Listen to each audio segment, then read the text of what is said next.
Honor actually present the paper in Jyotirmoy Law School as such. Basically, it's a comparative, analysis on the part of India and United States, and I have actually brought in two basic, economic wrongs basically, which are, the result of huge amount of economic losses. One includes cartels, the other includes abuse of dominance, and in both the cases, a determination of relevant market that is very paramount. So this is my first group of slides. Once this ends, I'll take up the second group. Here it is titled as Deterrence and Detection of Cartels using the tools and the sanctions. So what is the ideal way? Because every so-called country, they are sovereign, and they basically have their own option in terms of how to shape their competition law. Next slide. There are prominent four types of cartels which are prevalent all over the world concerned. One includes price fixation, the second includes market allocation, third includes output restriction, and the other one is bid rigging. This has been taken into consideration in the context of all the so-called the data that has been provided by Federal Trade Commission of the United States and also Competition Commission of India. Continue.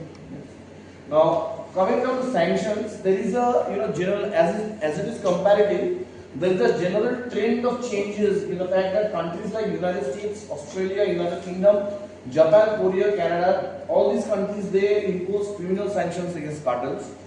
In the Indian perspective, India and majority of the other countries, they provide civil fines against cartels if the allegation is established. That means that in those countries, there is a requirement of proving the so-called guilt beyond reasonable doubt, whereas in the other cases, these are actually established by preponderance of probability.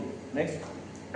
Now there is another question in the context of per se illegality and rule of reason. As far as United States is concerned, US antitrust law treats price fixing, market allocation, group boycott, all of these as per se illegal activities.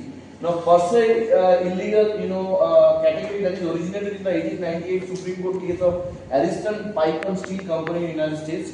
Fact is that, just for reference, their Sherman Act that is running for more than 100 years. So in the context of their antitrust law in picture, it is much more older than the Indian law of 2002. Now when we say that per se illegal, it basically means that there is no requirement of weighing the pro-competitive factors and the anti-competitive factors.